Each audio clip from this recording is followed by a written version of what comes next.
the Roopkund Skeleton Lake Mystery. If you enjoy the content, please consider subscribing and liking the video. It truly helps the channel grow and continue to create contents like this. High in the Himalayas, far above treeline, there's a place that doesn't feel real, even when you're standing in it. A small glacial lake, frozen for most of the year, ringed by rock and snow, quiet in a way that feels almost absolute. And scattered along its edges, and sometimes visible beneath the clear water itself, are human skeletons, hundreds of them. Skulls, rib cages, femurs, just there. No graves, no markers, no obvious explanation. This is Roopkund, often called Skeleton Lake, and once you really sit with what's there, it starts to mess with your head. The first thing that hits you is how remote it is. This isn't a place people casually wander into, even today. Getting there requires days of trekking through rough terrain and high altitude. So when you hear that the remains of hundreds of people were found here, the obvious question is immediate and unsettling. Why were so many people here in the first place? And how did they all die in the same general area? For a long time, no one really knew. Early theories were all over the place. Some said these were soldiers, maybe from a lost army that perished in the mountains. Others thought they were pilgrims caught in a sudden storm. There were even rumors of plague, mass suicide, or some kind of ritual catastrophe. The lake itself seemed to invite wild explanations, because when you can't imagine a normal reason for something, your brain reaches for extremes. What made it even stranger was the condition of the bones. Many skulls showed fractures, but not the kind you'd expect from combat. They were rounded depressions, almost like blunt force impacts from above. Not cuts, not slashes, blows, and there were no corresponding defensive injuries on arms or hands. That detail alone ruled out a lot of theories. These people weren't fighting. They weren't protecting themselves. Whatever happened, it came down on them suddenly, from the sky. And then there's the setting. Roopkund sits at over 16,000 feet. Weather up there can turn deadly without warning. Clear skies can collapse into chaos in minutes. Hailstorms at that altitude aren't gentle. The ice can be dense, fast, and unforgiving. Imagine being caught in the open, with nowhere to hide as chunks of ice the size of baseballs or larger start falling straight down. No trees, no shelters, just rock, snow, and panic. But here's where the mystery deepens. These skeletons aren't all from the same time period. That discovery changed everything. For decades, people assumed this was a single tragic event, one group, one disaster. But modern analysis showed something much stranger. The remains belong to multiple groups of people who died centuries apart. Some skeletons date back over 1,000 years. Others are hundreds of years younger, and the genetic profiles don't all match. One group appears to be local to the region. Another group shows genetic links to populations from the eastern Mediterranean, Greece, Crete, places thousands of miles away. That raises a whole new set of questions. What were people from so far away doing on a remote Himalayan ridge? It's hard to overstate how bizarre that is. This isn't a major trade route. It's not an obvious destination.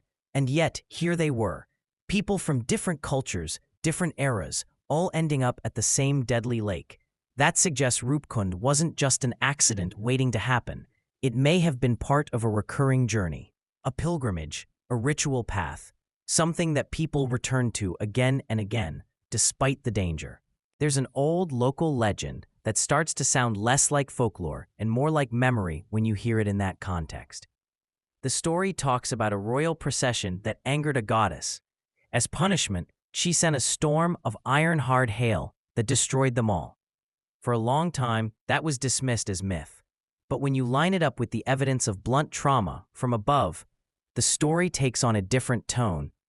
Not literal divine punishment, maybe, but a cultural explanation for a very real, very terrifying natural event. What's chilling is imagining the moment it happened. A group moving together through the mountains, singing, talking, maybe already exhausted from altitude and cold.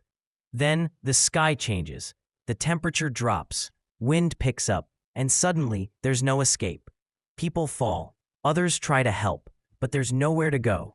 No cover, just chaos and thin air. And when it's over, The mountain keeps the bodies. Cold preserves them. Snow buries them. Time slows down. Centuries pass.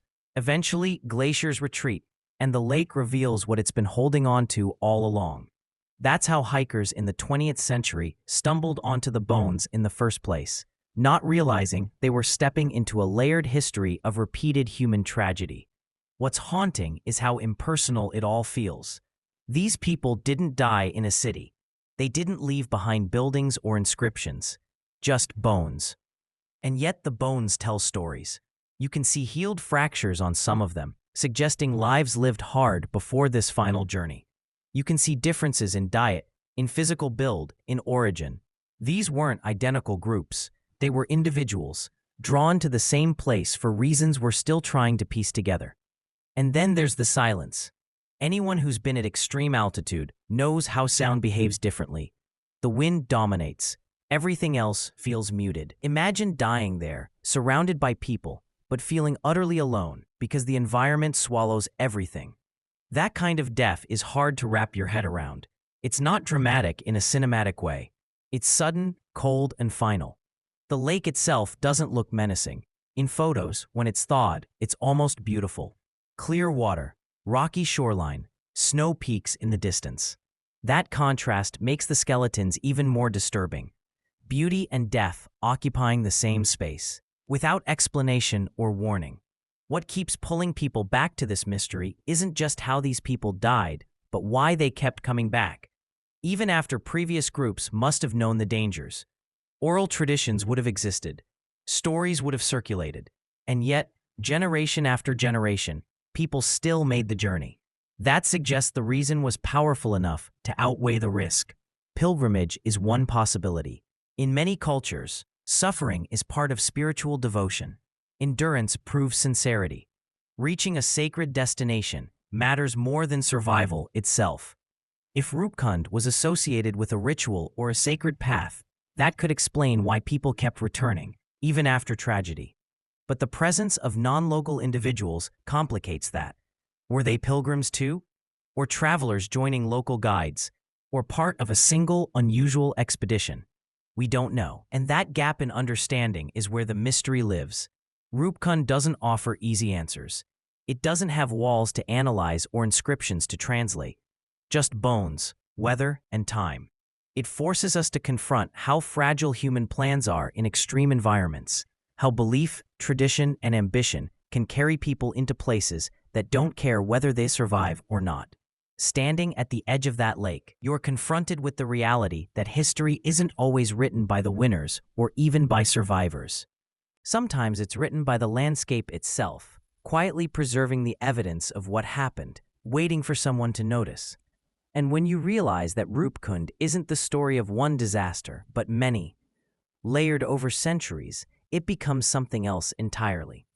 Not just a mystery lake, but a recurring reminder, a place where human intention and natural indifference collide again and again with the same result.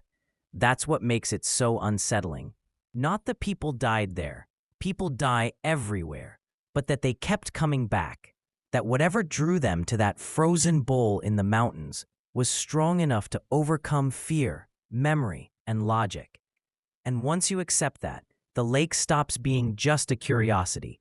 It becomes a question, one that doesn't ask how they died, but why humans keep walking into places that demand everything and promise nothing in return. And that question sits heavy, because Roopkund isn't unique in that sense. Humans have always been drawn to dangerous places. Volcanoes, deserts, polar ice, high mountains. There's something about edges, about environments that strip life down to its bare essentials, that pulls us in. Roopkund just happens to preserve the evidence of that pull in a way that's impossible to ignore. What's especially eerie is how ordinary these people seem once you strip away the mystery. These weren't warriors in armor or mythic figures. They were men, women, even children. Some were well-nourished. Others showed signs of hardship. A few had jewelry. Some had nothing at all. Lives interrupted mid-journey, frozen into the landscape. That ordinariness makes the tragedy hit harder. These weren't legends when they were alive. They were people with plans. The genetic diversity complicates the story in a way that feels almost cruel. When scientists realized that some of the skeletons shared ancestry with populations from the Mediterranean, it shattered the idea of a single cultural narrative. Now you're forced to imagine a mixed group, different languages, different customs, different reasons for being there. How did they communicate? Who led them? What promise or purpose united them enough to bring them to this place?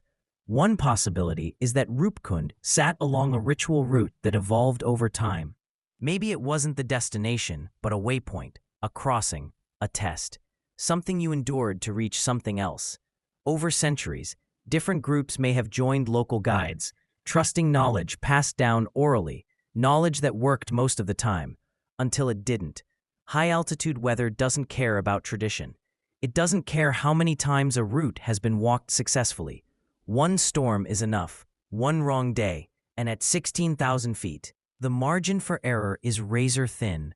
Hypothermia sets in fast. Judgment fails. Coordination drops. A sudden hailstorm doesn't just injure, it overwhelms.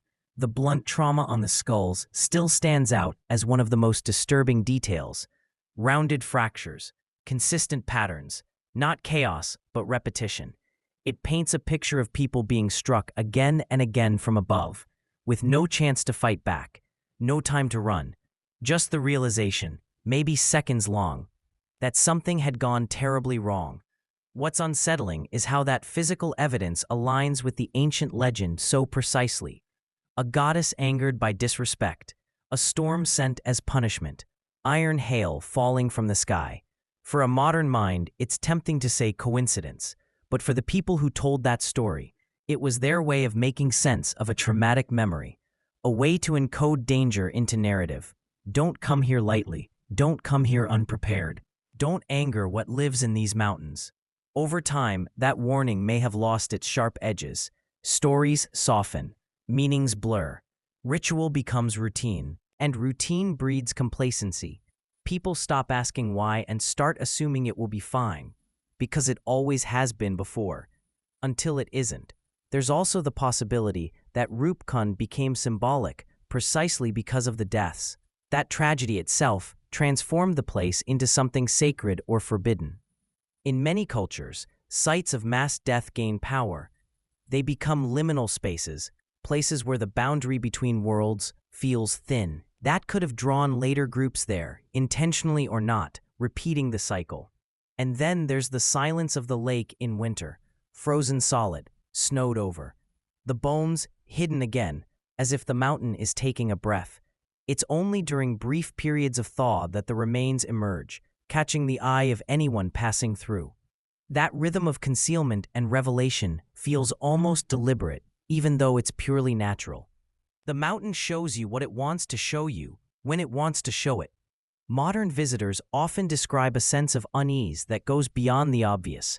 Not fear exactly, more like reverence mixed with discomfort. You're not supposed to be there, or maybe you are, but only as an observer, not a participant. The lake doesn't invite interaction. It demands distance. What makes Roopkund different from other archaeological mysteries is that the answer, at least in broad terms, is probably known. Sudden hailstorm, extreme weather, exposure, death.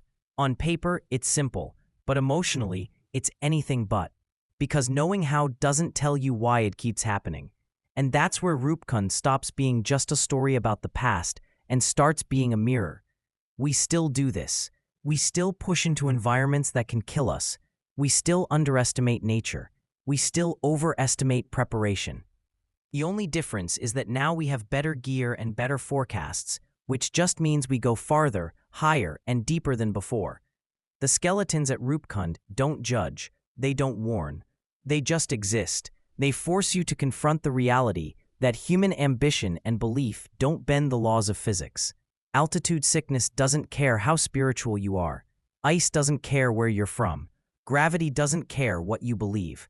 And yet, despite all of that, people still feel drawn to the place, not to repeat the journey, but to understand it. To stand at the edge of the lake and feel the weight of what happened there. To connect, however briefly, with lives cut short centuries ago.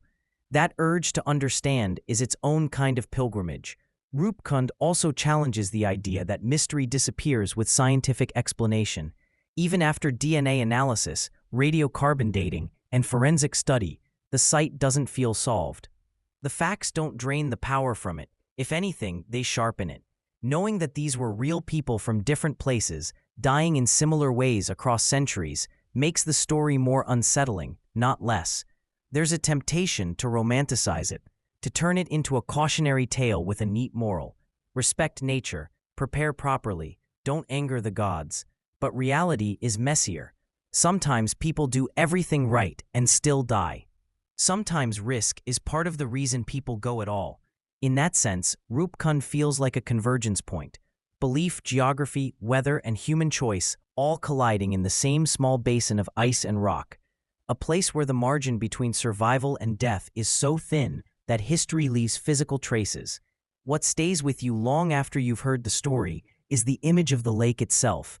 Calm, still, reflective, almost peaceful. It doesn't look like a killer. It looks indifferent, and that indifference might be the most honest lesson it offers. There's no malice in Roopkund, no curse, no intentional trap, just a mountain doing what mountains do, and humans stepping into it with meaning and expectation layered on top. When those layers fail, the result is bone and silence. And maybe that's why the story endures. Not because it's supernatural, but because it strips away comforting illusions. It reminds us that history isn't always heroic or instructive. Sometimes it's just tragic. Sometimes it's repetitive. Sometimes it's a warning that doesn't get listened to until it's too late. Standing there, surrounded by peaks that have watched this happen over and over, you get the sense that Roopkund isn't finished telling its story. Not because more people will die there, but because we keep returning to it in our minds, trying to understand what it says about us. In the end, Roopkund Skeleton Lake isn't just a mystery about bones in a frozen basin. It's about why humans keep walking into the thin air between faith and danger, why we accept risk in pursuit of meaning, and why, even when the evidence is laid bare in front of us, we're still drawn to the edge, still asking the same questions, still listening to the mountains, hoping they'll explain themselves.